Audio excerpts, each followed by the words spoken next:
مسرح عقوبة أب هاجركا وحسنت سلازيت سمعكا نسدت هاديمكا لخا حلوة نمركب أب نيزرلاند عقوبة عملكيت كالخا نيزرلاند جن حلوة كتركب مخانكان زي مخانكان بخمي ياتوسن أب وعلى سدتينياتات من حلوة ناي مركب مسل كمزلو تدنجيجو يركب سلازي منجست نيزرلاند بزعوازي نزوم زسعبو نتبتات يملكت حدا سلامنتاي أبتا مبقل هاجركا بولكي أب حدقا تركب كم أبنت بسنكي هايمانوتكا بوليتكاوي نتفتاتكا مبقلكا ويم كالوت مخنياتات كتحسب تخيل كلتا أبتي قدمي مهدامكا زنبرة حاتسير جيزي انتاي أقات أما سلستا ناب هاجركا ختملس انتا دقا تجديدكا نمن وي انتاي إخا اتفرح أبزي فيديو مسرح عقوبة مبزحتيو جيزي بخمي كم سرح كنبرها الكائنة أيونوت سجومتات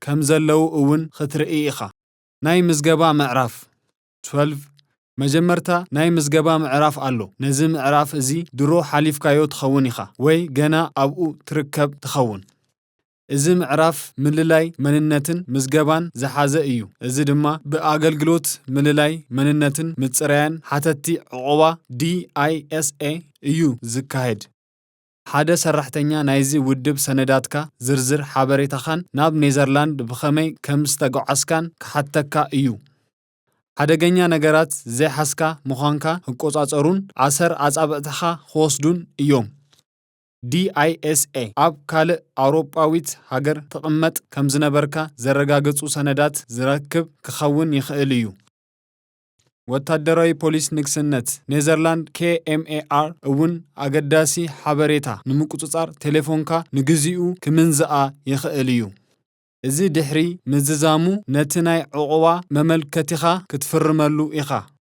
أبتناي مزجبا معرف حمام أباي سعل زلكا مخانكان زي مخانكان نمقصصار مبزحتيو جيزي ناي سامبو راجي اون يوسدو إيوم أرلاي انت خوينو دما مدحانيت يوهابكا مس تفلالي ودبات على محتتات أب تجبرلو أوان أترجمتي أب تقمي كوعلو يوم إتي أترجمي حدا جزء بأخال يركب حدا جزء دما بمنجدي تليفون يترجم أترجمتي قللتنياتن نتان يوم أبتي بزعبة زملكت كايو عقوبة زوهب وساني دما زخونة دلوا يبلومن بتوساخي أترجمتي أقداسي حبريتا نخالقوت ككافلو أيفكدلو من إيو نسخان إتي سرحتنيان نسخان إتي سرحتنيان نتزاربو نمترجم تراي إيوم أبو زركبو ناتي أترجمي صبوق غيركا ختردقو عزيو أقداسي إيو أي ترد أخايون ديخا سلزي بقصبت بزعبا أزي أب مجمار نايتق على محتات عفلت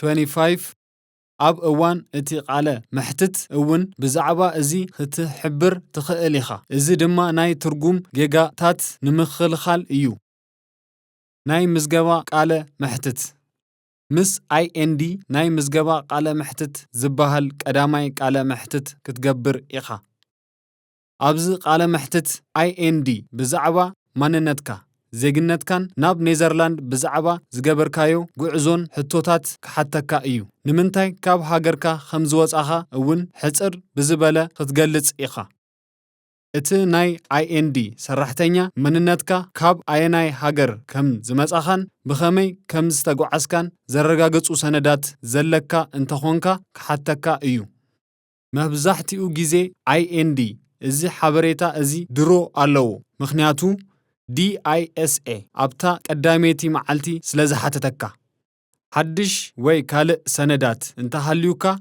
نابتناي مزجبا قال محتت مساخا تمالا أيو اتوم سندات حق انتوم نمرققات دما خمرمرو ايوم مخري ناي عقوبة تاريكا زرقاقصو سندات بزتخا آلكا متن قلتيفكا ختأكب فتن مخري سندات نمركب انتاي كمزجبركا صحاف نابنت بزعبا ازي كحجزوخا اب حاجركا نزلو سرابيتكا حاتيتكا ديخا جنا ورقت مننت يبلكان ديخا سلازي بزتكا علىكا متن قلتيفكا ازي ختركب فتن مخري سندات ناب IND اب تركبلو اوان كل جيزي قدح ناتوم سندات جبر እቲ መስርሕ ዕቑባ ምስተዛዘመ ጥራይ እዩ መበቆላዊ ሰነዳትካ ዝምለሰልካ። ሰነዳትካ ከም ተወሰዱ ዝገልጽ መርትዖ ግን ክወሃበካ እዩ። ቅዳሕ ክትገብር ኣይትኽእልን ዲኻ? ጸገም የለን። ስለዚ ነቲ ሰነድ ብፎቶ ኣልዕሎ።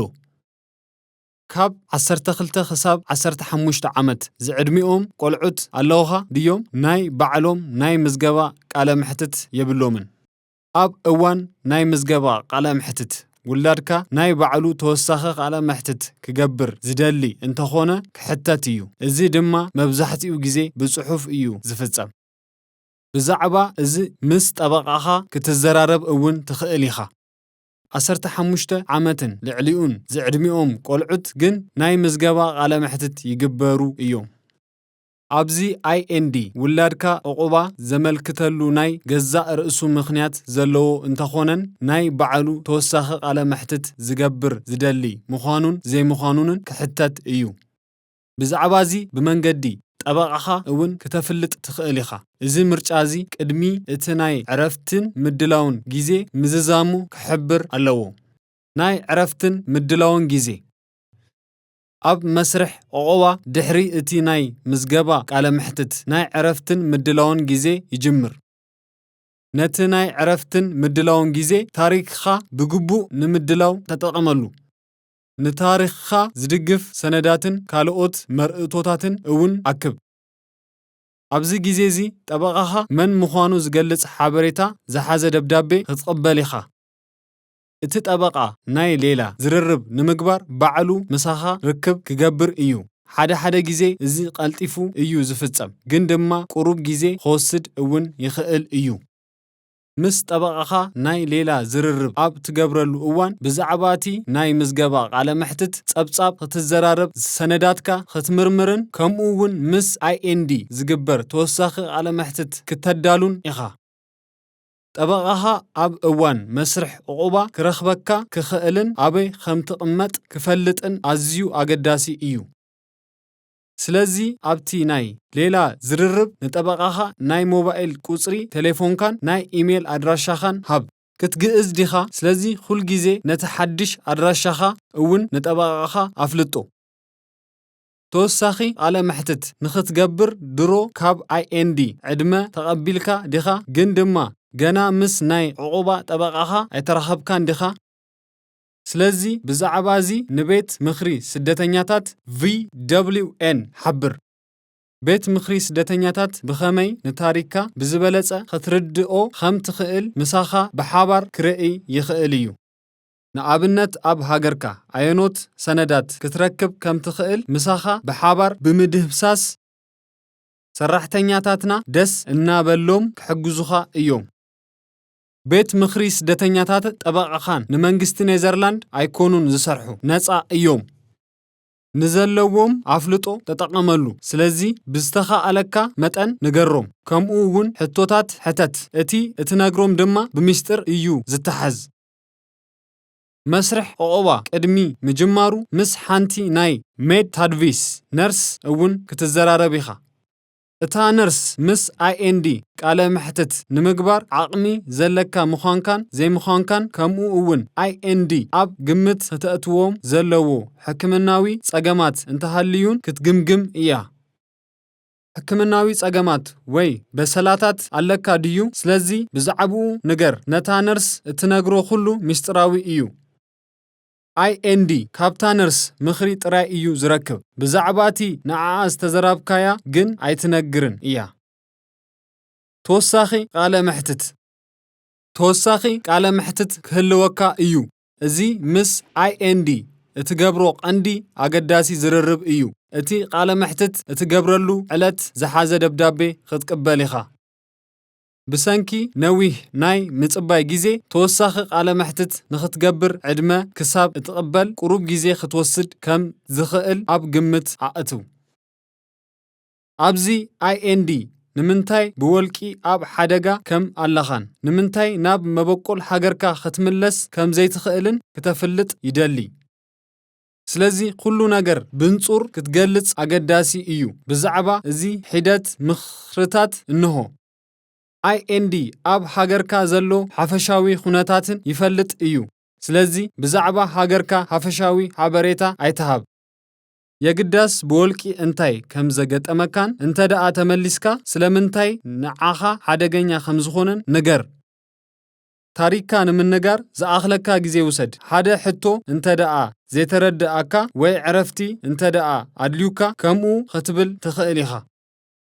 ናይ ሓደ ሕቶ መልሲ ኣይትፈልጦን ዲኻ? እዚ ክንድቲ ሕማቕ ኣይኮነን። ነዚ ከም ዘይትፈልጦ ምሕባር ግን ኣገዳሲ እዩ። ናይ ሕድማ ታሪክካ ከረጋገጹ ዝኽእሉ ሰነዳት እንተሃልዩካ ናብቲ ተወሳኺ ቃለ መሕትትካ ምሳኻ ክትማልኦም ኣገዳሲ እዩ። እንተ ደኣ ደሊኻ ኣባል ቤት ምኽሪ ስደተኛታት VWN ኣብቲ ተወሳኺ ቃለ መሕትትካ ክህልው ይኽእል እዩ። ብዛዕባ እዚ ንጠበቓኻ ሓብር ወይ ንቤት ምኽሪ ስደተኛታት ሓብር። ኣብ እዋን እቲ ቃለ መሕትት ምስ ወዲ ተባዕታይ ወይ ጓል ኣነስተይቲ ሰራሕተኛ ናይ INDን ኣተርጓማይን ክትዛረብ ከም ትመርጽ እውን ክትሕብር ትኽእል ኢኻ። ብዛዕባ እዚ ምስ ጠበቓኻ ወይ ምስ ቤት ምኽሪ ስደተኛታት ተዘራረብ። ድሕሪ እቲ ተወሳኺ ቃለ መሕትት IND ጸብጻብ ከዳልው እዩ። ነዚ ምስ ጠበቓኻ ብሓባር ብምዃን ጌጋታት ዘለዎ ምዃኑን ዘይምዃኑን ክትምርምሮ ኢኻ። ኣብቲ ጸብጻብ ጌጋታት እንተሃልዮም ወይ ገለ ነገር ምንጋር እንተ ደኣ ረሲዕካ ድማ ጠበቓኻ ብዛዕባ እዚ ንIND ይሕብር። ውሳነ ብመሰረት እቲ ናይ ምዝገባ ቃለ መሕትት ተወሳኺ ቃለ መሕትት ከምኡ እውን ብጠበቓኻ ዝተገበሩ መመላእታት IND ብዛዕባ ዘመልከትካዮ ዕቑባ ውሳኔ ክህብ እዩ። 3 ተኽእሎታት ድማ ኣለዉ። 1 ዘመልከትካዮ ዕቑባ ተቐባልነት ይረክብ። 2 IND ንዘመልከትካዮ ዕቑባ ክነጽጎ ይደሊ። ምኽንያታት ዝሓዘ ደብዳቤ ትቕበል። እዚ ድማ ክውሰድ ዝተሓሰበ ውሳኔ ይበሃል። 3 IND ብዛዕባ ዘመልከትካዮ ዕቑባ ንምውሳን ዝያዳ ግዜ የድልዮ። ኣብ ከምዚ ኩነታት እቲ ናይ ውሳኔ ግዜ እንተበዝሐ ብ6 ኣዋርሕ ክናወሕ እዩ። IND ንዘመልከትካዮ ዕቑባ ክነጽጎ እንተ ደኣ ሓሲቡ ብዛዕባ እዚ ምስ ጠበቓኻ ክትዘራረብ ኢኻ። ምስዚ ውሳኔ እዚ ኣይትሰማማዕን ዲኻ? ስለዚ ጠበቓኻ ናብ IND ደብዳቤ ክጽሕፍ እዩ። እዚ ንምንታይ ከም ዘይትሰማማዕ ንምግላጽ ዝዓለመ እዩ። እዚ ድማ ርእይቶ ይበሃል። ነቲ ርእይቶ ድሕሪ ምግምጋሙ IND ናይ መወዳእታ ውሳኔ ክወስድ እዩ። IND ንመመልከቲኻ ከጽድቆ ይኽእል። እዚ ማለት ኣብ ኔዘርላንድ ክትጸንሕ ትኽእል ኢኻ ማለት እዩ። IND ዝያዳ ግዜ ክወስድ ወይ ድማ ሕጂ እውን ንመመልከቲኻ ክነጽጎ ይኽእል እዩ። መመልከቲኻ ብፍጹም እንተ ደኣ ተነጺጉ ጠበቓኻ ናብ ቤት ፍርዲ ይግባይ ክትብል ትደሊ ምዃንካን ዘይምዃንካን ምሳኻ ክዘራረብ እዩ። ኣብ ይግባይ IND ጥንቁቕ ውሳኔ ዝወሰደ ምዃኑን ዘይምዃኑን ድማ ዳኛ ክምርምር እዩ። ብዛዕባ መስርሕ ዕቑባን ቤት ምኽሪ ስደተኛታት VWN ብኸመይ ክግድፈካ ከም ዝኽእል ሕቶታት ኣለካ ድዩ? ቤት ምኽሪ ስደተኛታት VWN ኣብ መስርሕ ዕቑባኻ እንታይ ይፍጸም ከም ዘሎ ብቐጥታ ከም ዘይፈልጥ ምፍላጥ ኣገዳሲ እዩ። ነዚ እንፈልጥ ብዛዕባኡ እንተ ደኣ ነጊርካና ጥራይ እዩ። ምሳና ዲጂታላዊ ቆፀራ ግበር ወይ ድማ ብጽሓና ኣበይ ከም ንርከብ ብኸመይ ክትረኽበና ከም ትኽእል ኣብ refugeehelp.nl ተወከስ። ዝያዳ ሓበሬታ ንምርካብ ኣብ refugeehelp.nl ተወከስ።